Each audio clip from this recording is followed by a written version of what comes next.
நான் கூட அவன் உபநயனத்தின் போதே சொன்னேனே, அடுத்து இவன் கல்யாணம்தான் என்று, இல்லையா? ரொம்பவும் சிரேஷ்டமான குடும்பம். ஆச்சார அனுஷ்டானங்களில் எல்லாம் கெடுபிடியாக இருப்பார்கள்.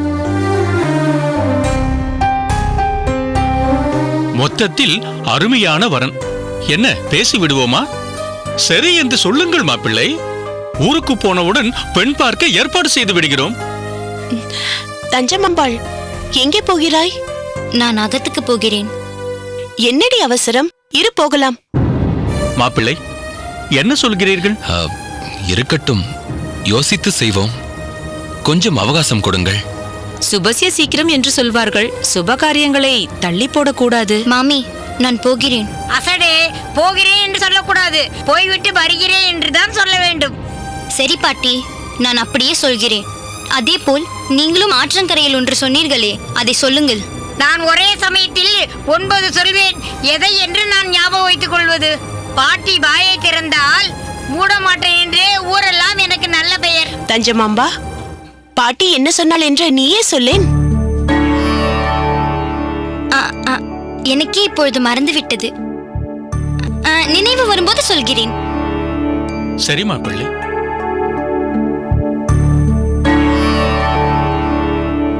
இப்போது ராமானுஜனின் திருமண பேச்சு வேண்டாம் என்கிறீர்களா? சரி, அதை விடுத்து வேறு ஏதேனும் பேசுவோம். ஆனால் நேரம் வரும்போது இந்த வரனை மறந்து விடாதீர்கள். அதெல்லாம் காந்திமதிக்கு நான் ஞாபகப்படுத்துகிறேன். நீங்கள் ஒன்று கவலைப்படாதீர்கள். பாட்டி, அப்படியே அன்றைக்கு ஆற்றங்கரையில் சொன்னதையும் ஞாபகப்படுத்துங்கள். அடி போடி, என்னை போட்டு குழப்புகிறாய்.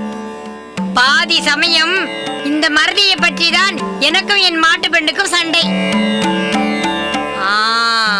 இப்போது ஞாபகம் வந்துவிட்டது. காந்திமதி, இவள் என்ன சொல்கிறாள் என்று உனக்கு புரிகிறதா? புரியவில்லையே பாட்டி. இவளையே உன் மாட்டு பெண் ஆக்கிக்கொள் என்று அன்று ஆற்றங்கரையில் சொன்னேனே, அதைத்தான் தஞ்சமாம்பாள் சொல்கிறாள்.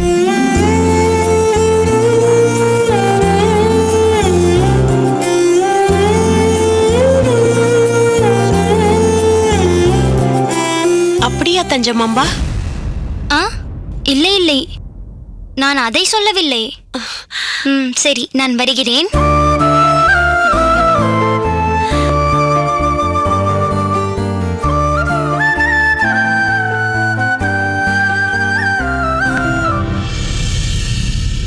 திருமேனி, நான் சொல்லியபடிதானே இப்பொழுது பிராணாயாமம் செய்கிறாய்? ஆமாம் ராமானுஜா, இப்போதெல்லாம் மூச்சை நிலைநிறுத்தும் போது மிகவும் கவனத்துடன் இருக்கிறேன். நல்லது.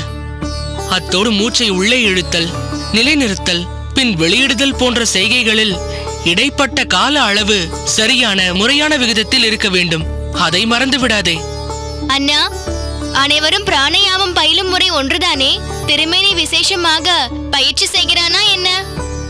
ஆம் கோவிந்தா, மூச்சை உள்ளே இழுப்பதிலும் வெளிவிடுவதிலும் உள்ள கால அளவை விட உள்நிறுத்துவதில் கால அளவை சற்று கூட்ட சொல்லி இருக்கிறேன்.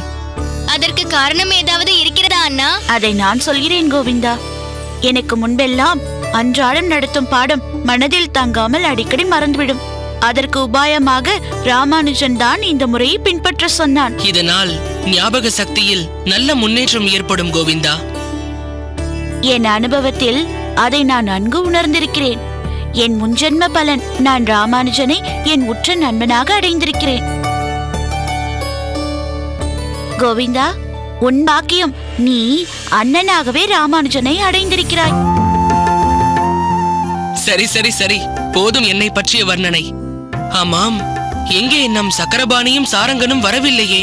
ராமானுஜா, ஏன் இந்த வீண் கவலை? அவர்கள் வருகிறார்கள், வராமல் போகிறார்கள். அதை பற்றி நமக்கு என்ன? திருமேனி, சக மாணவர்களையும் தோழர்களையும் என்றும் உதாசீனமாக பேசாதே. நீ பேசுவது எனக்கு ஆச்சரியமாக இருக்கிறது. அவர்கள் இருவரும் தங்களை மூத்த மாணவர்கள் என்றே சொல்லிக் கொள்கிறார்கள். பின் சக மாணவர்கள் என்று எப்படி எடுத்துக்கொள்ள முடியும்? நம் தோழர்கள் என்றே கொள்ளலாம் அல்லவா? ராமானுஜா, எப்படி உன்னால் அவர்களை தோழர்களாக ஏற்றுக்கொள்ள முடிகிறது? உன் விஷயத்தில் மாபாதகம் செய்யவிருந்தவர்கள் அவர்கள். நிறுத்து திருமேனி. தவறு செய்வது மனித இயல்பு. அதை திருத்திக் கொள்வதே சிறந்த பண்பு. நாம் பாடசாலையில் கற்கும் கல்வியை போன்று நாம் வாழும் வாழ்க்கையும் பல பாடங்களை நமக்கு கற்றுக் கொடுக்கிறது. அனுபவத்திலிருந்து கிடைக்கும் பாடங்களை நம் நினைவில் நிறுத்தி தவறுகள் மீண்டும் நடக்காமல் நம்மை பாதுகாத்துக் கொள்வதே பகுத்தறிவு. நமக்கு நேரும் சில கசப்பான நிகழ்வுகள் பிறருக்கு ஏற்படாதவாறு அவர்களையும் பாதுகாப்பதுதான் மனித வாழ்வின் முழுமையாகும். இதில் அன்பு ஒன்றே மூலதனமாகும். அண்ணா, அங்கே பாருங்கள், சாரங்கன் வருகிறார். ராமானுஜா, தோழர் சாரங்கன் வருகிறார். இப்பொழுது உனக்கு திருப்தி தானே? திருமேனி, வா சாரங்கா. உன்னோடு நம் சக்கரபாணி வரவில்லையா? இல்லை ராமானுஜா, இப்போதைக்கு அவன் பாடசாலைக்கு வரும் நிலையில் இல்லை. நீ என்ன சொல்கிறாய் சாரங்கா? சக்கரபாணிக்கு என்ன ஆயிற்று? அவனுடைய அகத்திலிருந்துதான் நேராக வருகிறேன். காய்ச்சலால் படுத்தபடி இருக்கிறான். அடடா, மருத்துவர் யாராவது வந்து பார்த்தார்களா? பார்த்தாகிவிட்டது. ஏதாவது பூச்சிக்கடியாக இருக்கும் என்று மருந்து கொடுத்திருக்கிறார். பூச்சிக்கடியாக இருக்காது, முள்கடியாக இருக்கும். திருமேனி, நீ பேசாமல் இருக்க மாட்டாய்? சாரங்கா, எனக்கு மிகவும் கவலையாக இருக்கிறது. அவன் இருக்கும் நிலையை பார்த்தால் குணமாக எப்படியும் ஒரு வாரம் ஆகலாம்.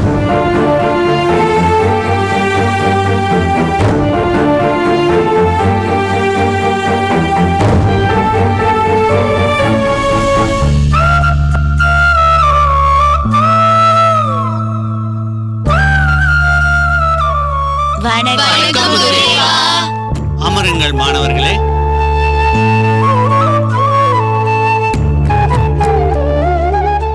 மாணவ மணிகளே, இதுவரை நான் நடத்திய பாடங்களில் உங்களில் யாருக்காவது ஏதேனும் சந்தேகம் இருக்கிறதா? ஏதுமில்லை குருநாதா.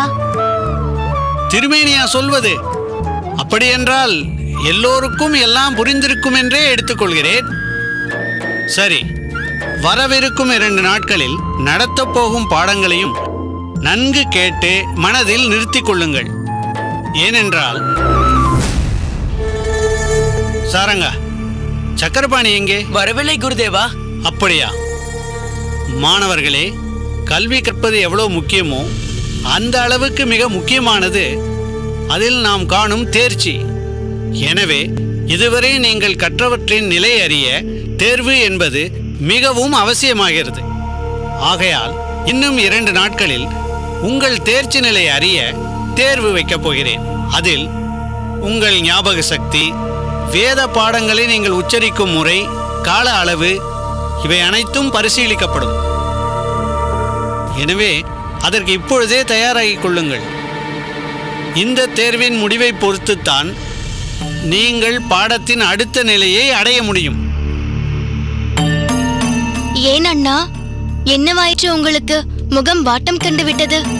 சக்கரபாணியை பற்றி எண்ணினேன். நம் குருநாதர் தேர்வு வைக்கப் போவதாக வேர் கூறுகிறார். அவனோ பாடசாலைக்கு வர முடியாத நிலையில் இருக்கிறான்.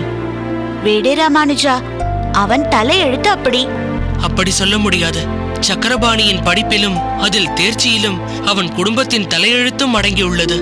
சரி அண்ணா, நாம் இங்கு எதுவும் அதிகம் பேச வேண்டாம். குருநாதர் பேசும்போது உங்களை அதிகம் கவனித்தபடி பேசுவார். இதுவரை நான் குறிப்பிட்டதை நீங்கள் அனைவரும் கவனத்துடன் கருத்தில் கொண்டிருப்பீர்கள் என்று நினைக்கிறேன். சரி, நாம் இன்றைய பாடத்தை ஆரம்பிக்கலாம். சந்தியா ஸ்நானம், ஜபோ ஹோமம், தேவதானாம் ச பூஜனம், ஆதித்யம் வைஷ்ய தேவம் ச ஷட்கர்மாணி தினே தினே. ஆதித்யம், அதித்தி பூஜை, அதாவது விருந்தோம்பல்.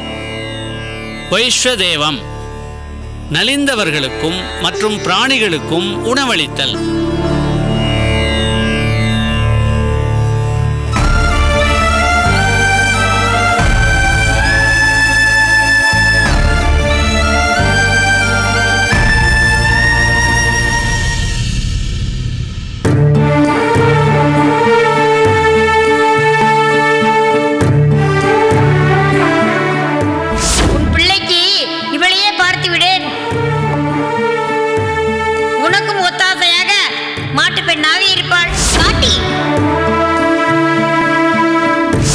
லோச்சனி பதுமை மாதிரி இருப்பாள்.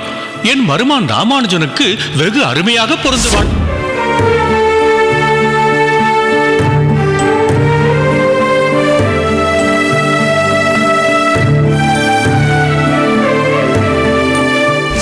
ஆனால் நேரம் வரும்போது இந்த வரனை மறந்து விடாதீர்கள்.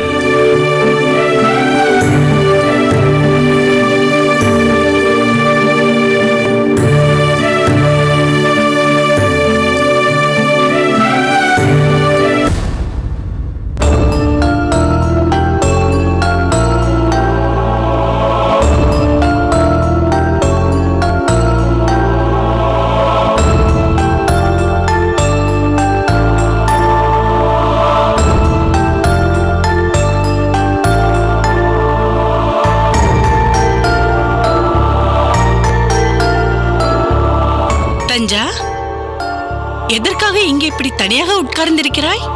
ஒன்றுமில்லை. ஒன்றுமில்லையா? என்னடி ஆயிற்று? நேற்றிலிருந்து நீ என்னவோ மாதிரி இருக்கிறாய். அதெல்லாம் ஒன்றுமில்லை. சரிதான், நீ சொல்லிவிட்டால் ஆயிற்றா? பார்ப்பவர்களுக்கு தெரியாதா? கலகலவென்று இருப்பவள் உம்மென்று உட்கார்ந்திருப்பது கூடவா எனக்கு தெரியவில்லை? எல்லாம் சரியாகத்தான் இருக்கிறது. உண்மையிலேயே அப்படி இருந்தால் எனக்கும் சந்தோஷம்தான். சரி, எழுந்து அமுது செய்யவா? வேண்டாம். ஏனடி வேண்டாம்? நேற்று கூட நீ சரியாக அமுது செய்யவில்லை.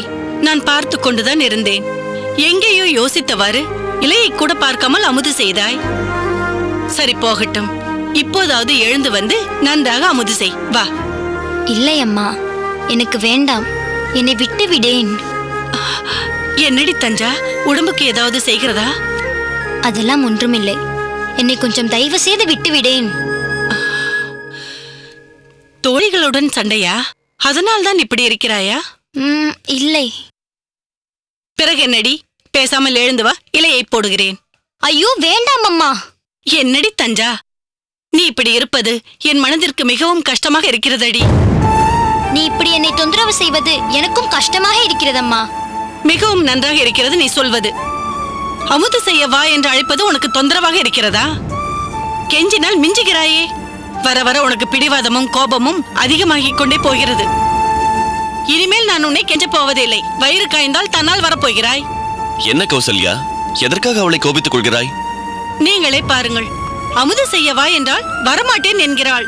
உடம்புக்கு ஏதாவது அசௌகரியமாக இருக்கிறதா என்றால் அதுவும் இல்லை என்கிறாள். நேற்றிலிருந்தே இப்படித்தான். ஏதோ யோசனையில் மூழ்கி இருப்பது போல் இருக்கிறாள். நேற்றும் சரியாக அமுது செய்யவில்லை. இப்படி இருந்தால் உடம்பு என்ன ஆகும்? வாடி வாடி என்று கெஞ்சிக் கொண்டிருக்கிறேன். எனக்கு இப்போது அமுது செய்ய விருப்பம் இல்லை. நீ போ, என்னை கொஞ்சம் தனியாக விடு என்கிறாள். இதற்கு கோபித்துக் கொள்ளாமல் என்ன செய்வது? சரி, நீ இப்போது கோபித்துக் கொண்டதில் பலன் ஏதாவது இருக்கிறதா?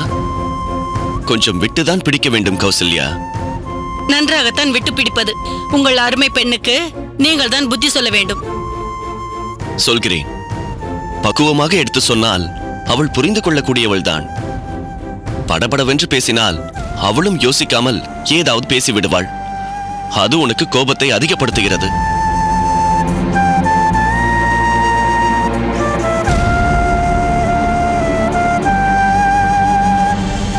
தஞ்சம்மா, என்ன கோபம் உனக்கு? சொல், உனக்கு என்ன கோபம்? சரி, கோபம் இல்லை இல்லையா? அப்படி என்றால் இந்த பக்கம் திரும்பி அப்பாவை பார்த்து பேசு. ஏன் அமுது செய்ய மாட்டேன் என்கிறாய்? பிடிக்கவில்லை. திடீரென்று எப்படி பிடிக்காமல் போகும்?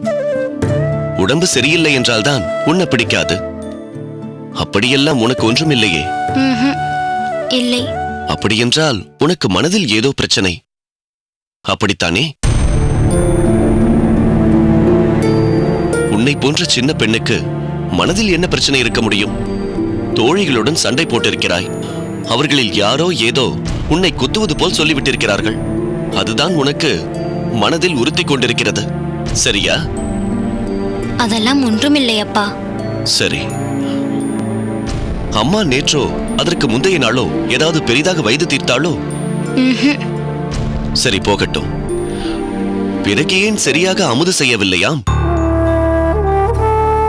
இதோ பார்த்தஞ்சம்மா, அன்னம் பிராணன், அன்னம் பரபிரம்ம ஸ்வரூபம் என்பார்கள். எக்காரணம் கொண்டும் அன்னத்தை நாம் புறக்கணிக்க கூடாது. அன்னத்தின் மேல் துவேஷம் இருக்கக்கூடாது. அதே சமயத்தில் அன்னத்தின் மேல் அதிக மோகமும் இருக்கக்கூடாது. அதிக அன்னம் மூளையை மந்தப்படுத்திவிடும். அடடா, எதற்காக இவளிடம் பிரசங்கம் செய்து கொண்டிருக்கிறீர்கள்? பேசாமல் எழுந்து வாருங்கள். பசி வந்தால் 10 பறந்து போகும். அவள் தன்னால் வருவாள். இல்லை கௌசல்யா, நாம் அப்படி இருக்கக்கூடாது. குழந்தை நம் இருவரும் எதுவுமே கேட்கவில்லை என்று ஏங்கி போய் விடுவாள். பசி வருமாக இருக்கும், ஆனால் பெற்றோர் நம்மிடம் பாராமுகமாக இருந்து விட்டார்களே என்ற ஒரு சிறு கசப்பு அவளுக்குள் வளர்ந்துவிடும். தஞ்சம்மா, என்னிடம் சொல்ல முடியாத ஏதோ ஒரு பிரச்சனை உன் மனதில் இருப்பதாகவே வைத்துக் கொள்வோம். நாங்கள் இருவருமே அதை பற்றி கவலைப்படுகிறோம். உனக்கு எப்போது அதை சொல்ல வேண்டும் என்று தோன்றுகிறதோ அப்போது சொல். நாங்கள் உன்னை வற்புறுத்தவில்லை. சரி, சமர்த்தில்லையா? எழுந்து உள்ளே போய் அமுது செய். எழுந்துரு. போ. பாவம் குழந்தை, அவளை போய் இப்படி மிரட்டி எடுத்து விட்டாயே. நானும் நீயும் கூட இந்த பிராயத்தை கடந்து வந்தவர்கள்தானே. யோசித்து பார்த்தால் நாம் கூட நம் பெற்றோர்களிடம் சில வேளைகளில் இப்படியெல்லாம் நடந்து கொண்டிருப்போம். சரி, உள்ளே சென்று அவளுக்கு வேண்டியதை பரிமாறு. குழந்தை நன்றாக அமுது செய்யட்டும்.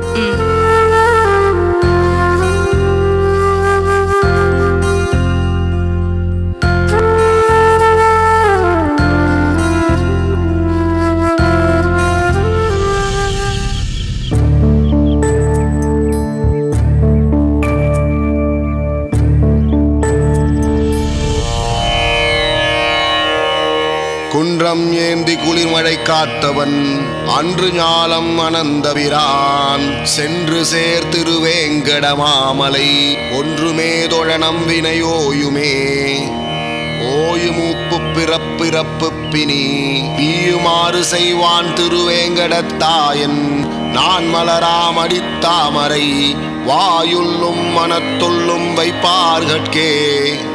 குழந்தாய், இன்னும் மலர்கள் உள்ளனவா? இல்லை சுவாமி, அனைத்தையும் பறித்து விட்டேன். சரி, ராமு எங்கே? இதோ வருகிறேன் சுவாமி. ராமு, உன்னால் முடிந்த அளவிற்கு மலர்களை பறித்து வந்து விட்டாயா? ஆம் சுவாமி, குறிப்பிட்ட பகுதிகளில் இருந்து மலர்கள் அனைத்தையும் பறித்து கொண்டு வந்து விட்டேன். நாங்கள் வீட்டிற்கு கிளம்பலாம் என்றிருக்கிறோம். என்ன குழந்தைகளா, வழக்கத்திற்கு மாறாக சீக்கிரமே புறப்படுகிறீர்கள்? எப்பொழுதும் அடியேன் காஞ்சியம்பதிக்கு புறப்பட்ட பிறகுதானே நீங்கள் புறப்படுவீர்கள். ஏதாவது அவசர வேலையா? அப்படியில்லை சுவாமி, மலர்களையெல்லாம் பறித்து முடித்து விட்டோம், அதனால் கிளம்பலாம் என்றிருக்கிறோம். ஓ, அவ்வளவுதானா? ஒரு விஷயம் சொல்ல மறந்து விட்டேனே. அடியேன் இன்றிரவு இங்கு திரும்பும் உத்தேசம் இல்லை. கோவிலில் உற்சவம் நடந்து கொண்டிருப்பதால் நாளை காலைதான் திரும்ப முடியும். எனவே நீங்கள் இருவரும் அடியேனுக்கு மற்றொரு உபகாரம் செய்ய வேண்டும். சொல்லுங்கள் சுவாமி. நாளை காலை பறிக்கும் புஷ்பங்களை நீங்கள் இருவரும் சேர்ந்து மாலையாக கட்டி வையுங்கள். காலையில் அடியேன் வந்தவுடன் உடனே மாலையுடன் கச்சியம்பதிக்கு புறப்பட வேண்டும். என்ன செய்வீர்களா? அது சுவாமி. என்னப்பா பளிச்சென்று பதில் சொல்லாமல் ஏதோ இழுக்கிறாய்? எங்களுக்கு தான் மாலை கட்டி பழக்கமில்லையே சுவாமி.